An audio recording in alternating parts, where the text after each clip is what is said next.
नमस्कार और स्वागत है। आज हम हिंदी साहित्य के एक ऐसे शाहकार पर बात करने वाले हैं जो सिर्फ कागज़ पर लिखी कविता नहीं है, बल्कि ये दिल पर लिखा एक एहसास है। हम बात कर रहे हैं जयशंकर प्रसाद की रचना आंसू की। हमें जो स्रोत मिले हैं वो इसे महज कविता नहीं बल्कि दिल की आत्मकथा कहते हैं, और आज हमारी कोशिश यही समझने की है कि ऐसा क्यों है। आखिर आंसुओं पर लिखी एक कविता में ऐसा क्या है कि उसे हिंदी साहित्य की सबसे गहरी, सबसे दार्शनिक रचनाओं में से एक माना जाता है। तो चलिए इस भावनात्मक दुनिया में उतरकर देखते हैं।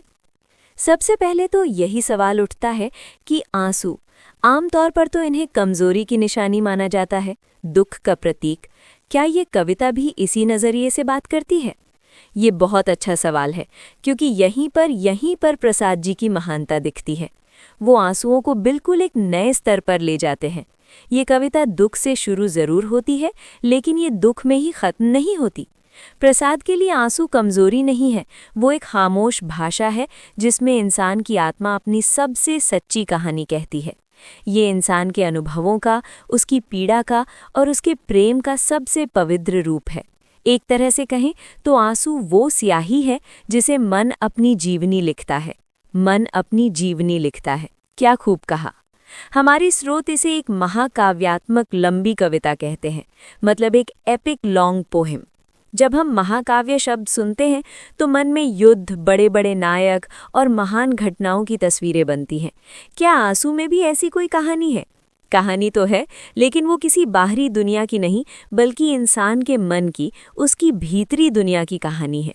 ये एक इंसान के भावनात्मक सफ़र का महाकाव्य है, मतलब किसी की व्यक्तिगत पीड़ा को एक सार्वभौमिक अनुभव में बदलने की कला। प्रसाद जी ने अपने दर्द को एक ऐसा रूप दिया है जिसे पढ़कर हर इंसान को लगता है कि अरे, ये तो मेरी ही कहानी है। ये कविता दिखाती है कि कैसे एक इंसान अपने जीवन की यात्रा में भावनाओं के अलग अलग तूफानों से गुजरता है, और इन भावनाओं का सबसे बड़ा गवाह कौन है? उसके आंसू। तो ये यात्रा शुरू कहाँ से होती है? जाहिर है बचपन से। बचपन के आंसू कैसे होते हैं? क्या वो भी इतने गहरे होते हैं? बचपन के आंसुओं में एक बहुत खास बात होती है, मासूमियत।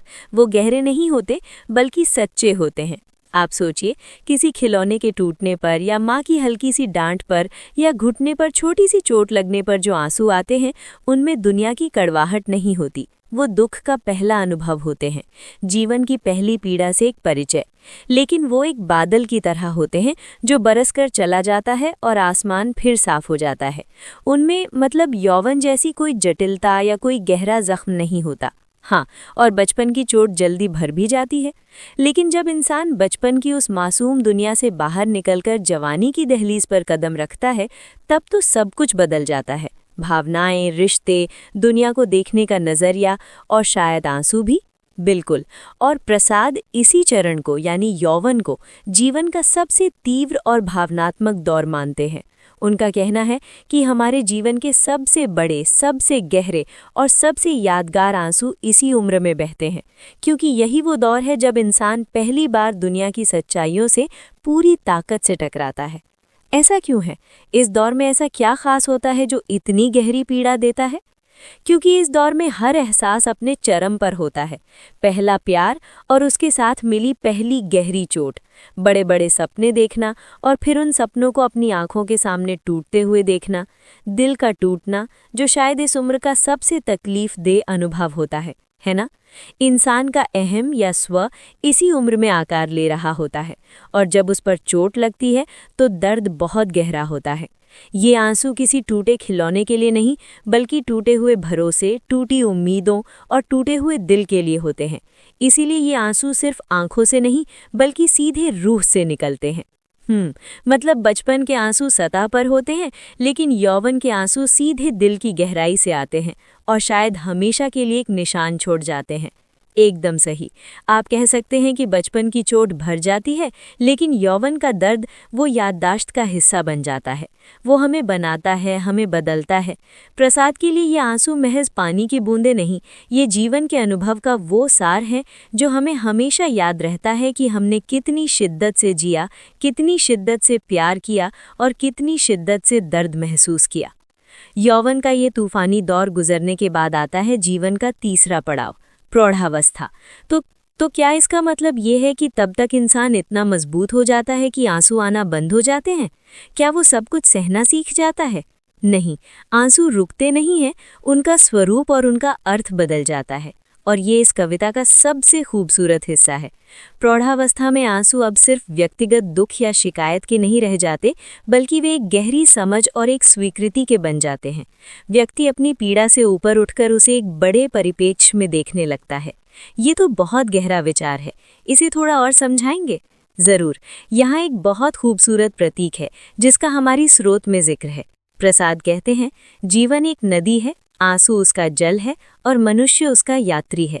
बचपन और यौवन में इंसान उस नदी के बहाव से लड़ता है, उसमें डूबता है, छटपटाता है, लेकिन प्रौढ़ावस्था तक आते आते वो ये समझ जाता है कि नदी के बहाव से लड़ा नहीं जा सकता। वाह, मतलब अब वो अपने दुखों में डूबता नहीं, बल्कि उन्हें जीवन के प्रवाह का एक जरूरी हिस्सा मानकर उनके साथ बहना सीख जाता है। वो समझ जाता है कि सुख और दुख दोनों ही इस नदी का हिस्सा है। आंसू अब सिर्फ मेरे दुख के लिए नहीं बहते, बल्कि उनमें एक करुणा आ जाती है। व्यक्ति अपने दुख के साथ साथ दूसरों के दुख को भी महसूस करने लगता है। तो आंसू अब शिकायत नहीं, बल्कि एक गहरी शांति, एक स्वीकृति बन जाते हैं। वो इस बात का प्रतीक बन जाते हैं कि यात्री ने नदी की गहराई को समझ लिया है। बचपन की मासूमियत से लेकर यौवन के तूफान और फिर प्रौढ़ावस्था की इस गहरी शांति तक ये भावनात्मक यात्रा हमें सिखाती क्या है? इस पूरी कविता का निचोड़ क्या है? यहाँ 4 बहुत महत्वपूर्ण बातें निकल कर आती हैं। पहली और सबसे बड़ी सीख ये है कि सच्चा ज्ञान वो पीला की आग में तपकर ही मिलता है। दुख इंसान को तोड़ता नहीं है, बल्कि उसे एक नया आकार देता है, उसे अंदर से और मजबूत और समझदार बनाता है। जैसे सोना आग में तपकर ही कुंदन बनता है ना? हाँ, वैसे ही इंसान दुख के अनुभव से गुजरकर ही जीवन के असली मूल्य को समझ पाता है।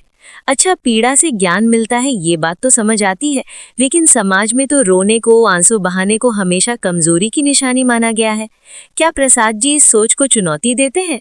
वो इसे सिर्फ चुनौती नहीं देते, बल्कि पूरी तरह से उलट देते हैं। और यही इस कविता की दूसरी बड़ी सीख है कि आंसू कमजोरी नहीं, बल्कि ताकत है।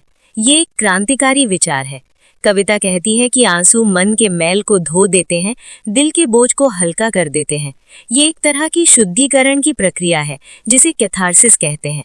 जब हम अपनी पीड़ा को आंसुओं के जरिए बाहर निकाल देते हैं, तो अंदर एक खालीपन और शांति का एहसास होता है। इस लिहाज से रोना एक तरह की भावनात्मक स्वच्छता है, जो हमें अंदर से और मजबूत बनाती है। ये तो बहुत शक्तिशाली नजरिया है। रोना कमजोरी नहीं, बल्कि खुद को साफ करने और हल्का करने का एक तरीका है। और तीसरी सीख क्या है? तीसरी सीख प्रेम के बारे में है। आंसू में प्रेम का चित्रण बहुत यथार्थवादी है। ये कोई सिर्फ खुशियों और मुस्कुराहटों वाला वो आदर्शवादी प्रेम नहीं है। प्रसाद दिखाते हैं कि सच्चा और गहरा प्रेम पीड़ा से अछूता नहीं रह सकता। जहाँ गहरी भावनाएं होंगी, वहाँ चोट लगने की संभावना भी उतनी ही ज्यादा होगी। लेकिन यही प्रेम अपने दर्द और अपनी पवित्रता के साथ जीवन को उसका असली अर्थ देता है। और आखिरी सीख, आखिर में ये कविता हमें जीवन को उसकी समग्रता में स्वीकार करना सिखाती है। ये हमें बताती है कि जीवन सिर्फ खुशियों से बनी एक तस्वीर नहीं, दुख भी उसकी खूबसूरती का एक अनिवार्य हिस्सा है। जैसे एक पेंटिंग में सिर्फ चमकीले रंग ही नहीं होते, गहरे और उदास रंग भी उस पेंटिंग को गहराई और सुंदरता देते हैं। ठीक वैसे ही जीवन में दुख और पीड़ा उसके अर्थ को और गहरा बनाते हैं। ये संघर्ष और सुंदरता का एक खूबसूरत मिश्रण है। कविता के भाव तो यकीनन बहुत गहरे हैं, लेकिन इसे पढ़ने का अनुभव कैसा है? क्या इसकी भाषा बहुत मुश्किल है, जिसे समझने के लिए बहुत मेहनत करनी पड़े? इसकी भाषा की सबसे बड़ी खासियत ये है कि वो बेहद भावनात्मक और चित्रात्मक है। इसका मतलब है कि जब आप इसे पढ़ते हैं, तो शब्द आपके मन में तस्वीरें बना देते हैं। आप भावनाओं को सिर्फ पढ़ते नहीं, बल्कि उन्हें महसूस करते हैं, उन्हें अपनी आंखों के सामने घटते हुए देखते हैं।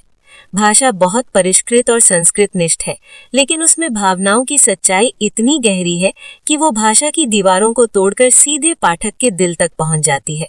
स्रोत ये भी बताते हैं कि हर शब्द के पीछे एक गहरी दार्शनिक सोच छिपी है। हाँ, यही प्रसाद जी का जादू है। हर पंक्ति के पीछे जीवन का कोई ना कोई बड़ा सच छिपा होता है।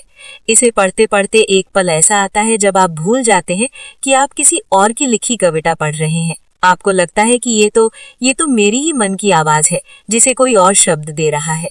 ये किसी और की कहानी नहीं रहती, ये हर पाठक की अपनी कहानी बन जाती है। और हमें ये भी याद रखना चाहिए कि हिंदी साहित्य के इतिहास में जयशंकर प्रसाद का कद कितना बड़ा है। बिल्कुल, प्रसाद जी छायावादी युग के 4 स्तंभों में से एक, बल्कि कई लोगों के अनुसार सबसे प्रमुख कवि माने जाते हैं और आंसू को उनकी सबसे बेहतरीन रचनाओं में गिना जाता है। ये सिर्फ एक कविता नहीं है, ये हिंदी साहित्य की एक ऐसी धरोहर है जिसने भावनात्मक कविता की परिभाषा को हमेशा के लिए बदल दिया।